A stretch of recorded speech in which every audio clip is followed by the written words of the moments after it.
여러분 안녕하세요. 통합사회C 변준환 선생님입니다. 선생님 지난 시간에 이야기했듯이 이 무역 파트는 어렵기 때문에 선생님이 영상으로 한 번 더 강의를 올려준다라고 이야기했었죠. 그래서 우리 절대우위, 비교우위론에 관련된 내용들 다시 한번 선생님이 정리해 주도록 하겠습니다. 혹시 수업 시간에 필기 못한 친구들이나 좀 이해 안 갔던 친구들은 영상 복습하면서 내용 다시 한번 공부해 보길 바래요. 우리가 무역이 발생하는 원인은 국제 분업이라는 개념으로 설명을 했었고, 두 번째로 이 무역을 각 국가가 어떤 방식으로 진행해야 이득이 발생할까, 이걸 설명해주는 무역의 원리 두 가지 있다라고 이야기했었어요. 그 중에 하나가 절대 우위론이었고, 두 번째가 비교 우위론이었죠. 그럼 절대 우위론부터 우리 다시 한번 살펴볼게요. 절대 우위론은 우리가 알고 있는 학자 애덤 스미스 주장한 이론이라고 이야기했었죠. 먼저 이름에 들어가 있는 절대 우위가 무슨 뜻인지부터 살펴보겠습니다. 절대 우위란 동일한 자원으로 다른 국가보다 더 많은 양의 상품을 생산할 수 있는 능력, 즉 똑같이 자원이 주어졌는데 이걸로부터 더 많은 것을 생산해낸다면 조금 더 우위가 있다라고 이야기할 수 있겠죠. 반대로 이야기하자면 동일한 양의 상품을 생산하는데 더 적은 자원을 사용하는 능력이라고도 해석할 수 있습니다. 결과물을 이번에 똑같이 만들어 놨을 때 거기에 들어간 자원을 적게 사용했다면 조금 더 우월하다라고 우리가 표현할 수 있겠죠. 절대 우위론은 이러한 절대 우위를 바탕으로 각 국가가 절대 우위 재화 생산에 특화하여 다른 국가와 교환을 하게 되면 이익이 발생한다는 거예요. 즉 다른 나라보다 동일한 양 상품 만드는데 더 적은 자원을 사용한다면 그 상품을 특화 생산하여 다른 국가와 교환했을 때 양국이 모두 이득을 얻는다라는 뜻입니다. 구체적으로 우리가 숫자를 가지고 한번 다시 정리해 볼게요. 자, 현재 갑국과 을국밖에 없는 상황에서 갑국과 을국이 X제와 Y제만 만들고 있다고 가정합시다. 그리고 현재 나와 있는 표는 이 갑국, 을국에서 각각 X제, Y제를 한 개씩 만드는데 필요한 노동자의 수를 나타내고 있습니다. 다시 한번 이야기하자면 이 5명이라는 숫자는 갑국이라는 국가에서 X제 한 단위를 만들기 위해 필요한 노동자의 수가 5명이다 라고 해석할 수 있는 거예요. 그렇죠? 자, 그러면 우리가 절대 우위론에 따라서 갑국과 을국이 절대 우위를 갖는 재화가 무엇인지 확인해 보도록 하겠습니다. 먼저 X제에 대해서 한번 살펴볼게요. 자, X제의 경우에 갑국은 5명만 필요하고요. 을국은 10명이 필요합니다. 따라서 동일한 한 개의 재화를 만드는데 더 적은 인원이 필요한 국가 어디죠? 그렇죠. 갑국이죠. 반대로 Y제 보겠습니다. Y제는 갑국에선 하나 만드는데 15명, 을국에선 5명이 필요해요. 자, 그럼 절대 우위를 갖는 국가가 어디예요? 그치? 더 적은 노동으로 생산할 수 있는 을국이 되죠. 그렇죠? 자, 그럼 여기서 우리가 절대 우위론에 따라 각 국가가 특화해야 되는 상품을 찾아보자면 절대 우위를 가진 재화예요. 따라서 각국은 절대 우위 가진 재화 X제를 특화 생산하고 을국은 절대 우위를 가진 재화 Y제를 특화 생산해서 둘이 무역을 하게 되면 양국 모두 이득을 얻게 된다라는 게 절대 우위론의 설명입니다. 자, 근데 이 절대 우위론에 한계가 있어요. 여러분 학습지 오른쪽에 나와 있는 표로 한번 볼게요. 지금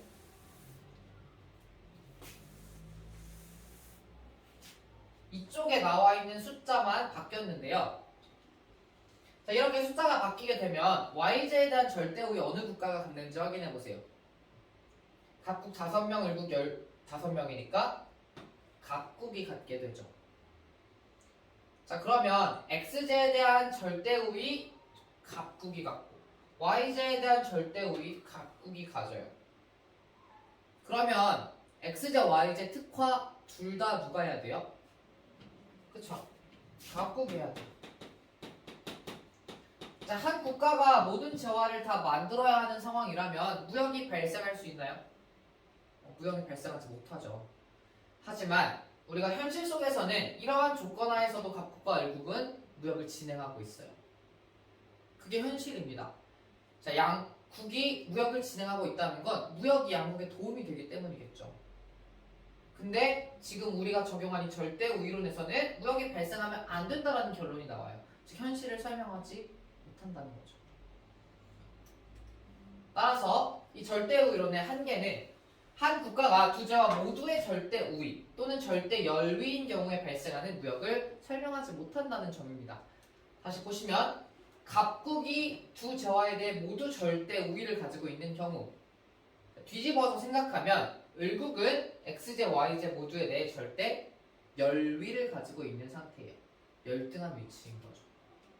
자, 그런 경우에 발생하는 무역을 설명하지 못한다는 거 한계점으로 기억해 두시기 바랍니다. 자, 이런 한계점을 극복하기 위해서 등장한 이론이 바로 비교 우위론이에요. 자, 비교 우위론은 우리가 처음 들어보는 학자였죠. 데이비드 리카르도라는 학자가 주장합니다.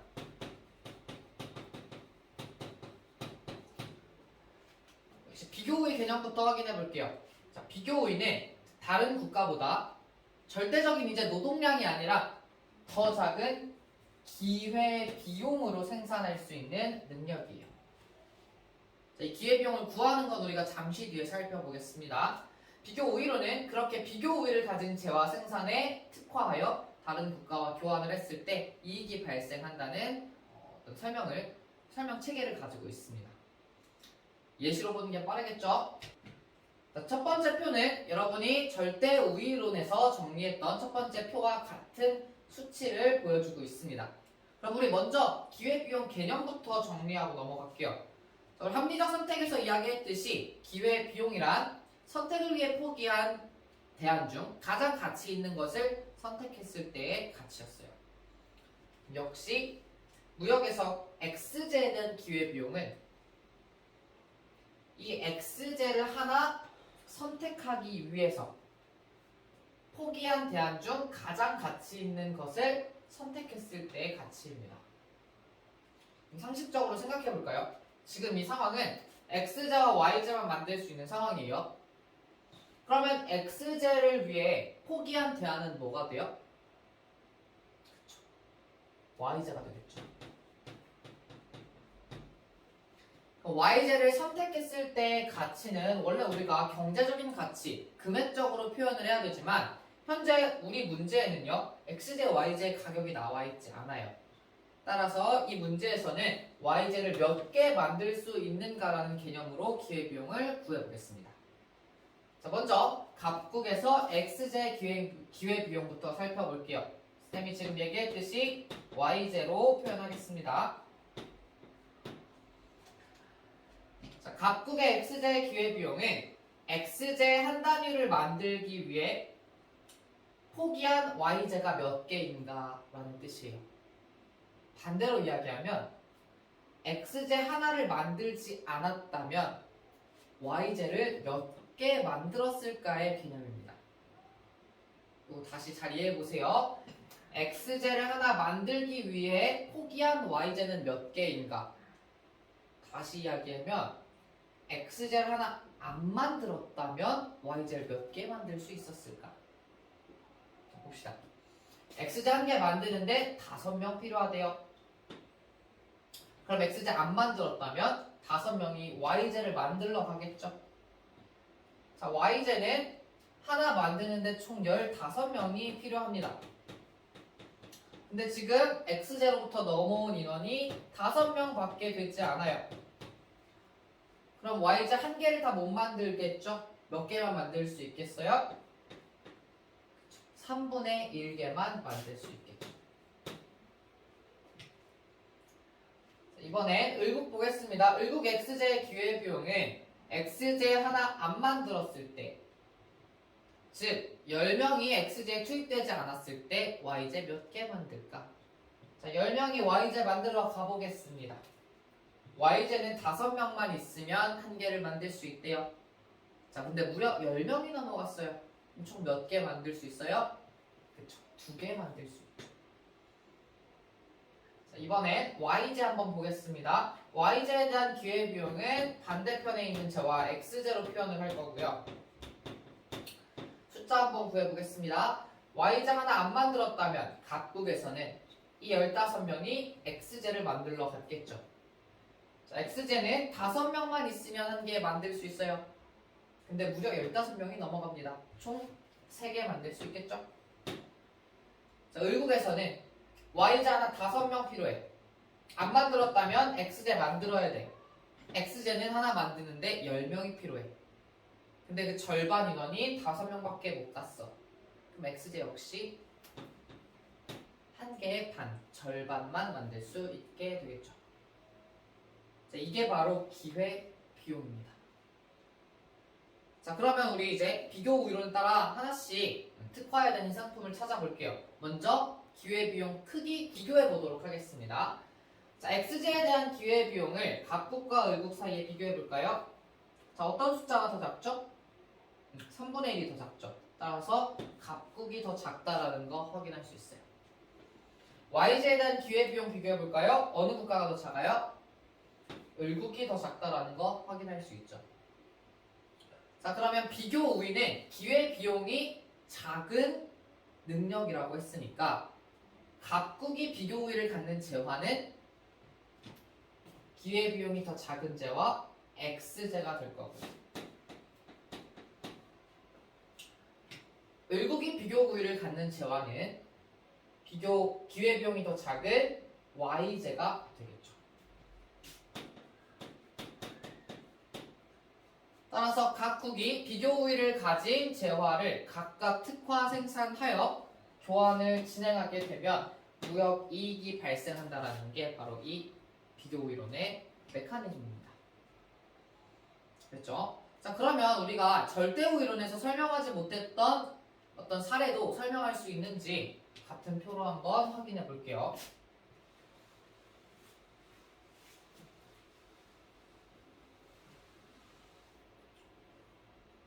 똑같은 메커니즘으로 가보겠습니다. 먼저 각국의 x제 기회비용부터 구해볼게요. 자, 5명이에요. 안 만들었다면 5명이 y제 만들겠죠. y제도 5명밖에 안 필요해요. 그러면 몇 개 만들 수 있게 되겠어? 그렇죠. 1개 만들 수 있게 되겠죠. 반면에 을국은 x제 10명 필요해요. 안 만들었다면 y제 만들었겠죠. 자, y제는 하나 만드는데 15명이 필요합니다. 근데 10명밖에 오지 않았어요. 따라서 전체 1개 중에 3분의 2개까지밖에 못 만들겠죠. 자, 이번엔 y제 와보겠습니다. 각국에서 y제 5명 넘어가면 1개 만들 수 있겠죠. 자, 이번에 15명이 넘어갈게요. 그러면 10명 1개 만들어 줄 거고 5명이 반 개 더 만들 수 있죠. 따라서 1 플러스 2분의 1, 2분의 3개를 만들 수 있게 됩니다. 기회비용 크기 비교해 볼게요. x제에 대한 기회비용 크기 각국, 을국 누가 더 작나요? 을국이 더 작네요. 자, y제에 대한 기회비용 크기 각국, 을국 중에 각국이 더 작네요. 그럼 비교 우위를 가지고 특화해야 되는 지역 찾아보겠습니다. 각국은요? 기회비용 더 작은 거? y제잖아. y제를 특화해야 되고요. 을국은요? 기회비용 더 작은 거? x제죠. 따라서 x제를 특화해야 된다. 그리고 나서 둘이 무역을 진행하면 이익이 발생한대요. 그게 비교 우위론입니다. 자, 지금 우리가 봤듯이 절대 우위론에서는 이 상황을 무역으로 설명해낼 수 없었어요. 하지만 비교 우위론을 적용해 보니 두 상품을 쪼개서 각 국가가 특화하는 게 가능해졌죠. 그 말은 무역이 가능해졌다는 뜻이에요. 결국 비교 우위론은 절대 우위론에서 설명하지 못했던 한 국가가 두 재화 모두에 대해 절대 우위이거나 절대 열위인 경우에도 무역이익이 발생한다는 걸 설명해주는 이론입니다. 됐죠? 자, 이렇게 우리가 이제 개념적인 내용을 마무리를 짓고요. 선생님이 3페이지에 나와 있는 문제를 하나씩 풀어주도록 할 거예요.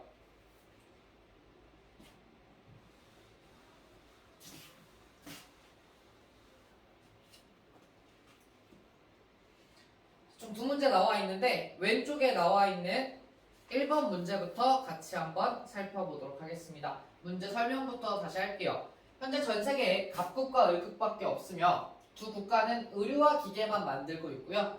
이 두 재화를 만드는 데 필요한 자원은 노동밖에 없습니다. 그 다음에 밑에 여러 가지 조건들이 달려져 있는데 먼저 1번, 2번 조건 설명해 보도록 할게요. 자, 1번 각국의 총 노동량과 을국의 총 노동량이 나와 있습니다. 2번 무역 전 각국의 생산 소비량이 나타나 있어요. 즉 무역 전에는 각국과 을국이 자체적으로 두 재화를 생산해서 자체적으로 소비하고 있었던 상황입니다. 그리고 오른쪽에 나와 있는 표는 우리가 방금 봤던 것처럼 의류와 기계라는 재화를 만들기 위해 필요한 노동자 수가 제시되어 있습니다. 자, 그러면 우리가 이 1번, 2번 표를 같이 짬뽕시켜서 설명해 볼게요. 자, 각국으로 설명해 보겠습니다. 자, 각국은요, 의류 한 벌 만드는데 10명이 필요하대요. 근데 현재 의류 66벌을 만들고 있다고 합니다. 한 벌 만드는데 10명이 필요해. 근데 66벌 만들었어. 몇 명의 노동이 투자된 거예요? 그쵸. 660명의 노동이 투자된 거죠. 기계 한번 볼까요? 자, 기계는요, 현재 하나 만드는데 12명이 필요하대요. 근데 지금 45대 만들고 있다고 합니다. 자, 하나 만드는데 12명, 45대 만들면 540명이 필요하겠죠. 자, 그럼 이거 한번 더 해볼까요? 660과 540을 더하면 뭐가 돼요? 총 노동자 수가 나오게 되죠. 즉 현재 각국은 1200명이라는 총 노동량을 660명, 540명으로 쪼개서 의류와 기계를 각각 생산하고 소비하고 있었다는 뜻이 됩니다. 됐죠? 자, 을국도 마찬가지로 해석하시면 되겠고요. 이제 이 두 국가가 무역을 진행했다고 가정하고 우리 비교 오류를 따라 한번 설명 진행해 보도록 하겠습니다. 먼저 두 나라가 무역을 진행하려면 비교 오류를 따라 이 표의 기회 비용을 계산을 하셔야겠죠. 계산해 볼게요. 먼저 의류에 대한 기회 비용은 기계로 표현할 거고요. 기계에 대한 기회 비용은 의류로 표현해야겠죠. 숫자 구해보겠습니다. 자, 각국의 의류 기회 비용 살펴볼게요. 10명이 의류를 안 만들었다면 기계를 만들러 가야 돼. 자, 기계는 12명이 있어야 하나가 만들어지는데 10명밖에 안 넘어간다면 총 12분의 10개만 만들 수 있겠죠. 즉 6분의 5개 만들 수 있습니다. 을국 볼게요. 자, 을국은 의류 한 벌 만드는데 9명이 들어가요. 안 만들었다면 기계는 하나 만드는데 8명이 필요합니다. 자, 근데 더 많은 인은 9명이 넘어갔기 때문에 한 개 하고도 8분의 1개를 더 만들 수 있게 되죠. 총 8분의 9개 만들 수 있습니다. 오른쪽에 기계 볼게요. 자, 각국의 기계 기회 비용은 12명이 이제 넘어가서 의류를 만들어야 돼요. 자, 10명만 있으면 한 개 만들 수 있대요. 근데 무려 12명이 넘어갑니다. 자, 그러면 한 개 만들고도 10분의 2개를 더 만들 수 있게 되죠. 따라서 5분의 1을 1에다 더한 5분의 6개가 기회비용이 되겠죠. 을국 보겠습니다. 자, 을국의 기계 기회비용은요 8명이 넘어가요. 근데 9명이 필요해. 모자르죠. 한 개 못 만들고 9분의 8개까지만 만들 수 있네요. 자, 그러면 우리 이제 특화해야 되는 재화 찾아야 되니까 이 기회비용 크기 비교해 보겠습니다. 의류에 대한 기회비용이요. 각국 을국 중에 누가 더 작아요? 얘는 1보다 작은 숫자, 얘는 1보다 큰 숫자. 각국이 더 작죠. 반면에 기계에 대한 기회비용이요. 각국 을국 누가 더 작아요? 얘가 1보다 작네요. 얘는 1보다 크고 따라서 을국이 더 작다는 거 확인할 수 있습니다. 결국 갑국과 을국이 특화해야 되는 상품은 각각 갑국 기회비용 더 작은 의류, 을국 기회비용 더 작은 기계라는 결론이 나옵니다. 자, 그러면 이제 갑국과 을국이 두 재화를 특화하기로 했을 때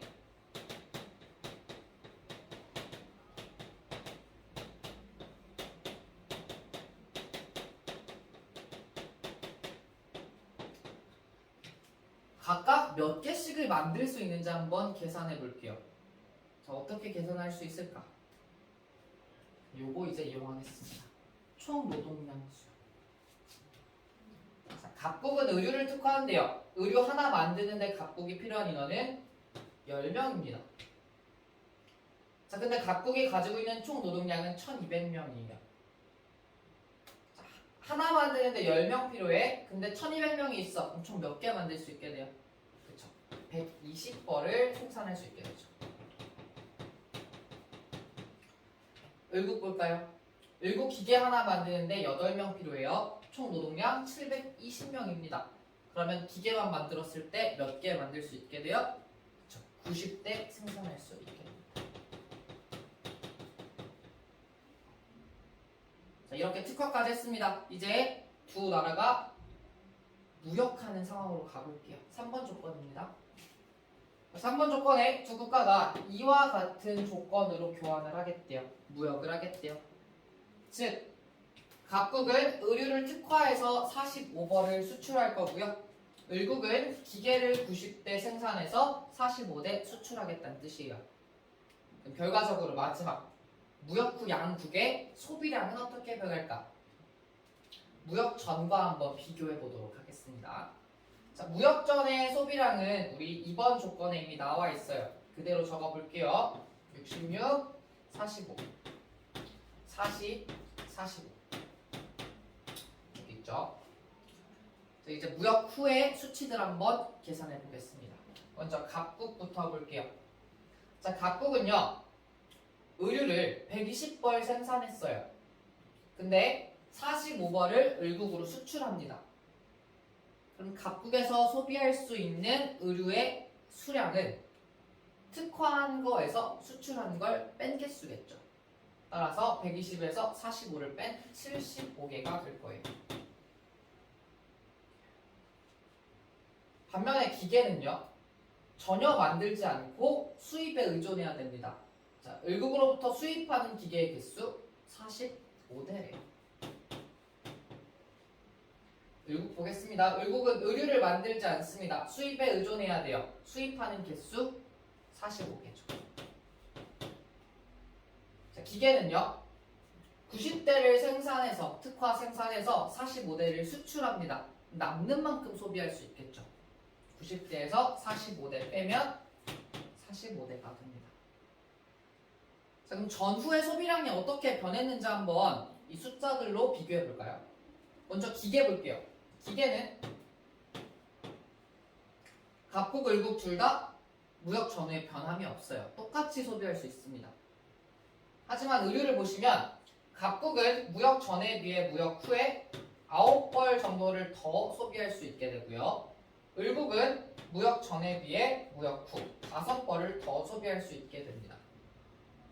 결과적으로 모든 조건이 똑같은 상태에서 각국이 스스로 생산하여 소비할 때보다 무역을 해서 소비하게 되면 조금 더 많은 재화를 소비할 수 있게 되는구나. 결국 무역이익이 발생하는구나라는 걸 결론 내릴 수 있게 됩니다.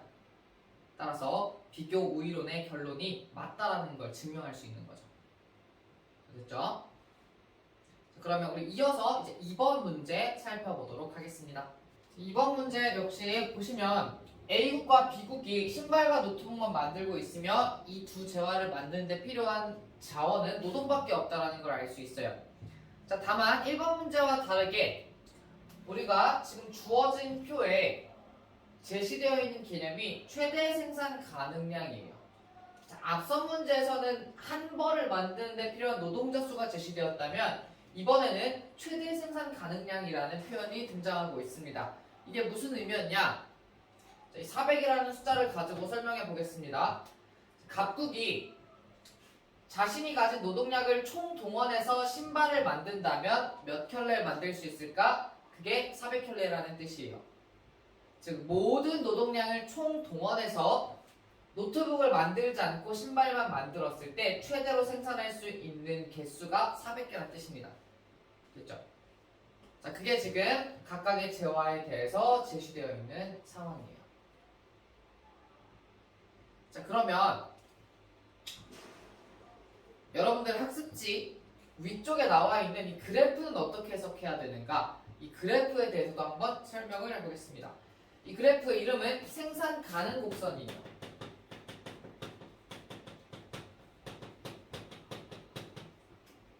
말 그대로 생산이 가능한 점들을 모아놓은 선이 되는데요. A국의 상황을 가지고 이 생산 가능 곡선을 한번 설명해 보겠습니다. 여러분들이 생산 가능 곡선 주어졌을 때 어떤 식으로 살펴봐야 하는지 지금부터 차근차근 설명할게요.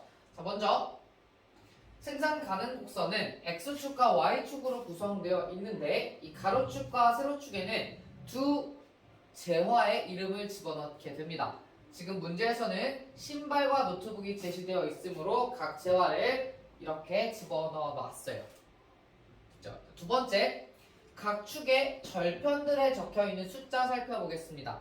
자, 먼저 신발축의 절편 400이라는 숫자 해석해 보겠습니다.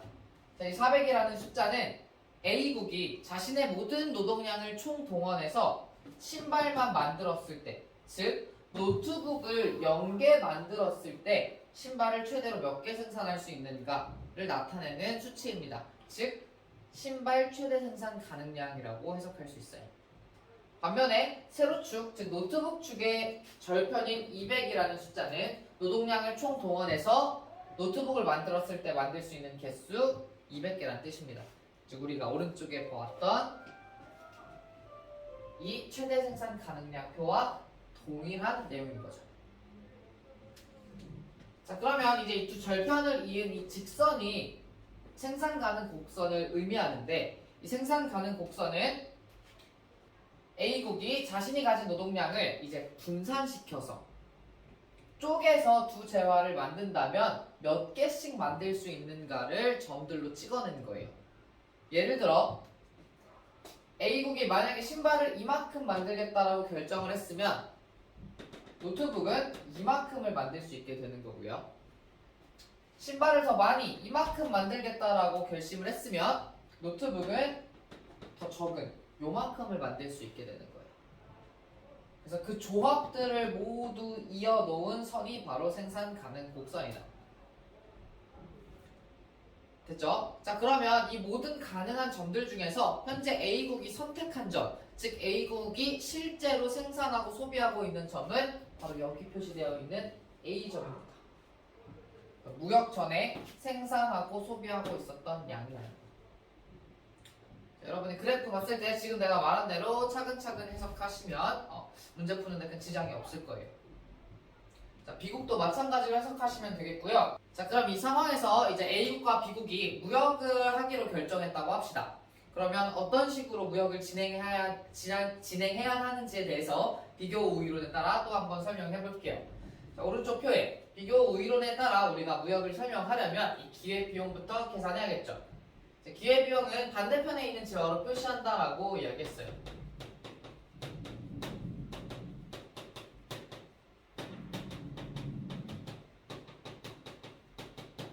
자, 근데 앞선 문제에서는 여기가 최대 생산 가능량이 아니라 노동자 수였어. 한 개 만드는데 필요한 노동자 수. 자, 그때는 이 노동자 수를 반대편으로 넘겨서 몇 개 만들 수 있는지 우리가 계산하면 됐는데 지금은 노동자 수가 제시되어 있지 않기 때문에 그 방식으로는 문제를 풀 수 없습니다. 그럼 어떻게 풀어야 할까? 자, 이거를 여러분들이 이해하도록 선생님이 아래쪽에 조금 더 쉬운 사례로 한번 접근을 해볼게요. 자, 현재 어떤 국가에서 X제와 Y제만 만들고 있는 상황을 가정해 볼게요. 그리고 이 국가의 노동자 수는 총 10명입니다. 이 이 10명을 총동원해서 x제만 만든다면 x제를 5개 만들 수 있고요. y제만 만든다면 y제 10개를 만들 수 있어요. 각각의 최대 생산 가능량이 나타낸 거죠. 자, 그럼 여기서 x제 1개를 만드는 데 필요한 노동은 몇 명일까? 5개에 10명이면 1개에 2명이 필요한 거죠.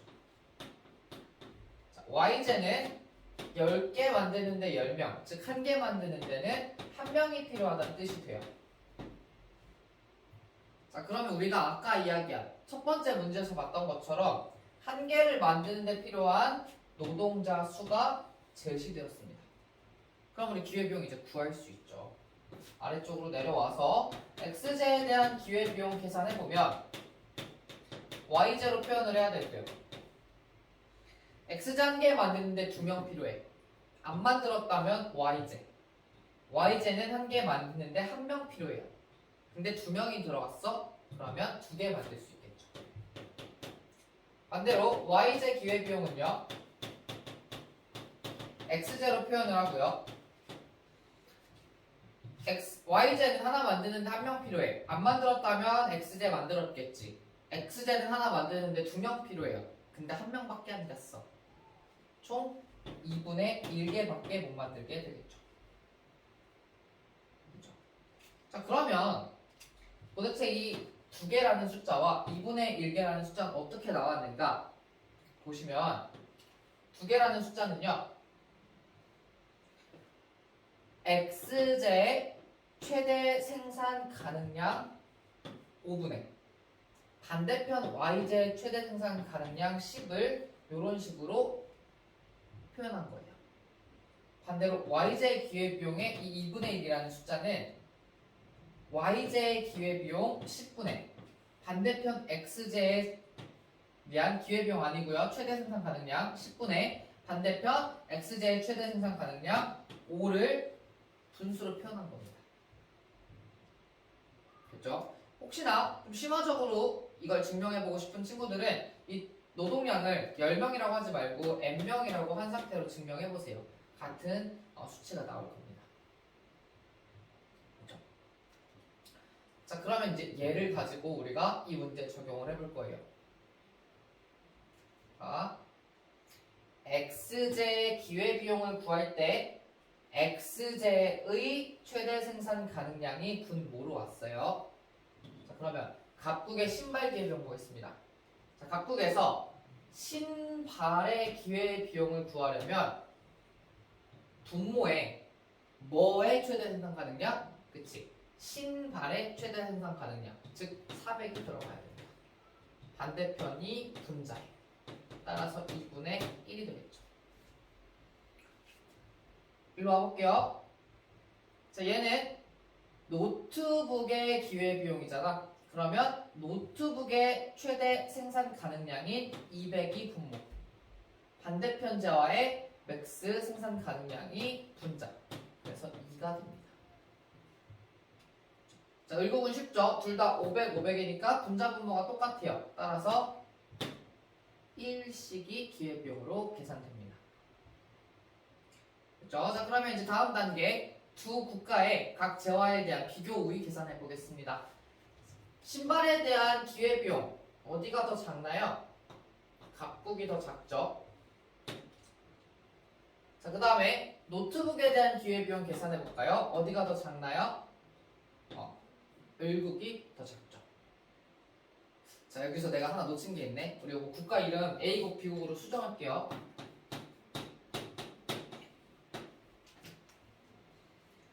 자, 그럼 결국 A국이 특화해야 되는 재화는, 즉 비교의가 있는 재화는, 다시 말해 기회비용이 더 작은 재화는 뭐가 돼요? 신발이요. B국이 특화해야 되는 재화는 기회비용이 더 작은 거 노트북이죠. 그렇죠? 자, 그러면 이제 실제로 무역 한번 진행해 보도록 하겠습니다. 무역을 하기 위해 두 국가가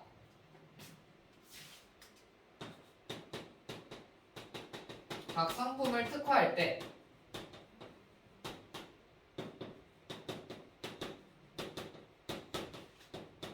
몇 개씩 만들 수 있는지 계산해 볼게요.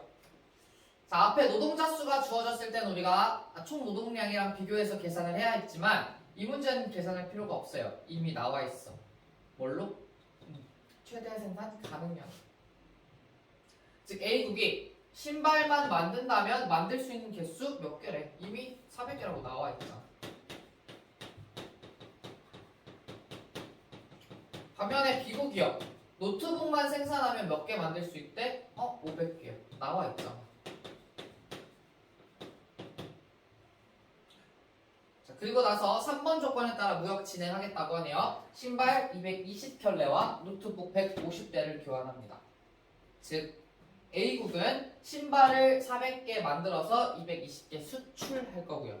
B국은 노트북을 500대 만들어서 150대 수출할 거예요. 자, 그러면 무역 후에 A국과 B국의 각각 소비량이 어떻게 변하는지 살펴보겠습니다.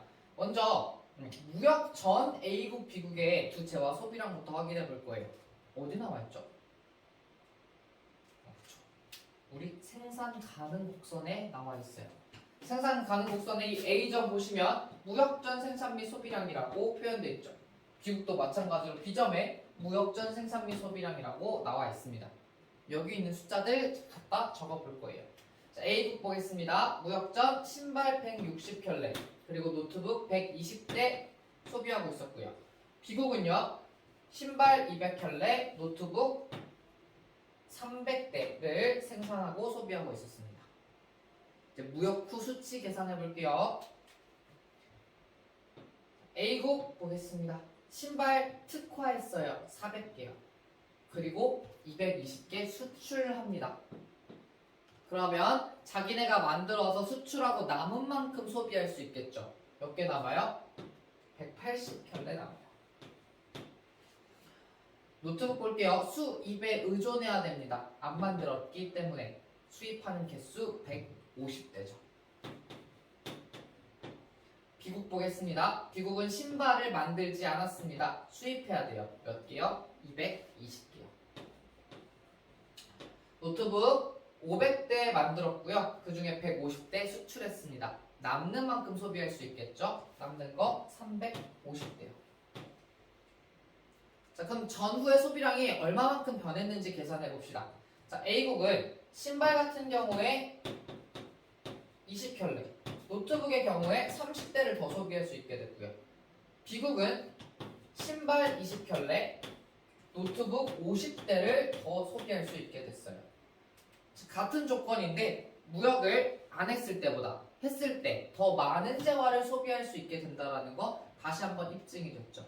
결과적으로 비교 우위론에 따라 무역을 진행하면 양 국가 모두 이득을 얻을 수 있다는 결론이 또 한 번 도출됩니다. 됐죠? 자, 이렇게 해서 이번 문제까지 마무리를 짓도록 하겠습니다. 자, 지금부터는 여러분들이 실제로 문제를 풀 때 어떤 식으로 이 문제를 빠르게 풀 수 있는가에 대한 팁들을 설명해 주도록 할게요. 자, 앞에 나와 있는 두 개 표는 우리가 풀었던 1번, 2번의 각각 기회비용을 나타내고 있습니다. 이미 내가 수업 시간에도 언급을 했고 그 전에 눈치챈 친구들도 있겠지만 이 기회비용의 수치들을 어떻게 계산하는지 한번 살펴볼게요. 내가 논리적으로는 이 노동량을 넘겨서 몇 개씩 만들 수 있는가 설명을 했는데요. 을국의 의류 기회비용 한번 볼까요? 8분의 9예요. 이 8이라는 숫자 어디 있나요? 여기 있죠. 9라는 숫자 어디 있나요? 여기 있죠. 위에 볼까요? 6분의 5, 다른 말로 12분의 12예요. 10이라는 숫자 어디 있죠? 여기 있죠. 10이라는 숫자는 여기 있죠. 즉 문제에 재화 한 단위당 필요한 노동자 수가 제시되어 있는 문제에서는 기회비용을 구할 때 숫자를 이런 식으로 구합니다. 반대편 재화의 노동자 수 분의 해당 재화의 노동자 수. 즉 자기가 분자로 올라와요. 반면에 이렇게 최대 생산 가능량이 주어진 경우. 자, 우리 2분의 1이라는 숫자 아까 어떻게 구했죠? 신발의 기회비용을 구하려면 신발의 최대 생산 가능량 400을 분모에 넣으라 그랬죠. 그리고 반대편 재화의 최대 생산 가능량을 분자에 넣으라 그랬어요. 따라서 두 번째 경우에는 반대로 자기의 최대 생산 가능량이 분모, 반대편 저의 최대 생산 가능량의 분자에 위치해야 된다. 요거 기억하시고 문제 풀면 조금 더 빠르게 문제 풀 수 있겠죠. 그 다음에 두 재화 각각의 기회비용 숫자 한번 확인해 볼까요? 자, 지금 이렇게 짝지어진 두 개의 기회비용, 짝지어진 기회비용, 짝지어진 기회비용, 짝지어진 기회비용 전부 무슨 관계예요? 곱하면 1이 되는 역수 관계죠. 분자 분모가 바뀌어 있는 관계예요. 따라서 여러분이 실제 문제 풀 때는 하나만 구해도 다른 쪽 하나를 자연스럽게 구할 수 있게 되겠죠. 이번에 그래프가 만약에 주어졌다. 이 경우 한번 살펴볼게요. 자, A국으로만 볼 건데요. 자, A국에 신발 최대 생산 가능량 400이고 노트북 최대 생산량 200일 때 신발의 기회비용 뭐라 그랬죠? 노트북 2분의 1대라 그랬어요. 어떻게? 400분의 200. 자, 그럼 지금부터 내가 뭐 할 거냐면 이 그래프의 기울기 계산해 보겠습니다. 자, 그래프 기울기는 두 점의 x 증가량 분의 y 증가량으로 계산을 하죠. 여기서는 x가 신발이니까 신발 증가량 분의 그 다음에 노트북 증가량을 계산해 볼 거예요.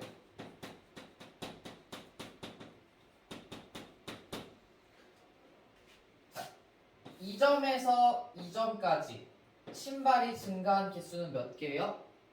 400개죠. 자, 반대로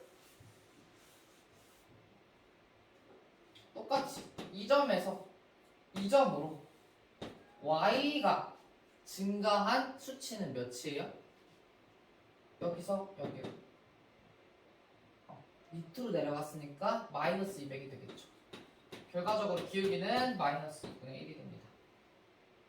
근데 우리가 여기에 각각 절대값을 취하게 되면 방금 구했던 2분의 1이라는 숫자가 똑같이 나오게 되죠.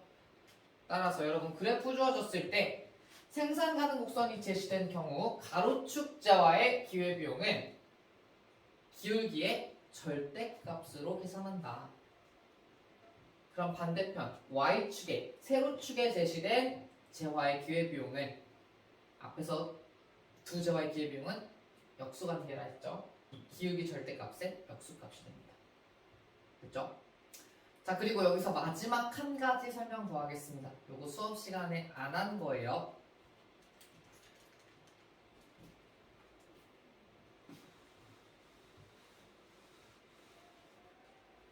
자, 우리가 문제에서 이렇게 몇 개씩 교환하는지 그 개수를 조건으로 주어진 거 확인했었어요. 그죠?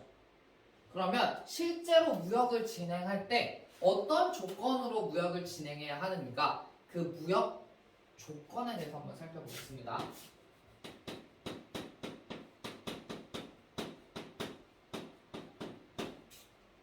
자, 무역 조건은요.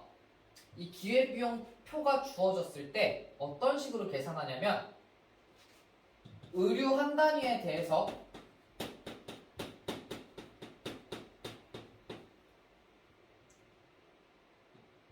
기회비용이 작은 거 6분의 5죠. 얘보다는 큰 숫자 그리고 큰 기회비용 즉 얘보다는 작은 숫자로 교환을 해야 돼요. 다시 의류 한 단위를 적어도 기계 6분의 5단위보단 많이 그리고 기계 8분의 9단위보다는 적게 교환해야 된다는 뜻입니다. 이거 한번 각각의 항에다가 24씩 곱해볼까요? 여기에 24, 여기에 24, 여기에 24. 그럼 결국 의류 24단위를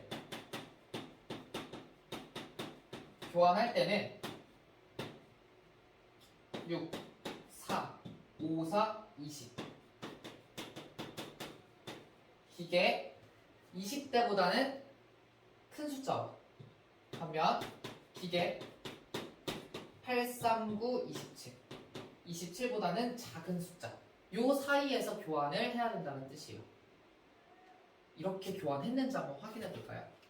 자, 1번 문제. 의류 45벌과 기계 45대를 교환했습니다. 자, 그럼 봐봐. 1대1로 교환한 거죠? 의류 24단위와 기계 24단위를 교환한 거랑 같은 뜻이야. 그러면 기계 24는 20과 27 사이에 있는 숫자죠? 맞게 교환했죠. 요게 이 무역이 이익을 가져다 줄 수 있는 조건입니다. 두 번째 문제도 적용해 볼게요. 이번엔 오른쪽 걸로 해볼까? 어느 쪽 걸로 해도 상관없어요. 자, 노트북으로 이번엔 해볼게요. 노트북 한 대에 대해서 작은 숫자 1이네요. 신발 1보다는 큰 숫자, 그리고 신발 2보다는 작은 숫자로 교환을 진행해야 된다는 뜻입니다. 됐어요? 역시 이거 문제 그대로 적용해 볼게요. 신발 220켤레와 노트북 150대를 교환했다고 나와 있어요. 그럼 우리 이거 노트북 150대로 만들어 볼까요? 노트북 150대는 신발을 몇 개 초과, 몇 개 미만으로 받아야 하는가?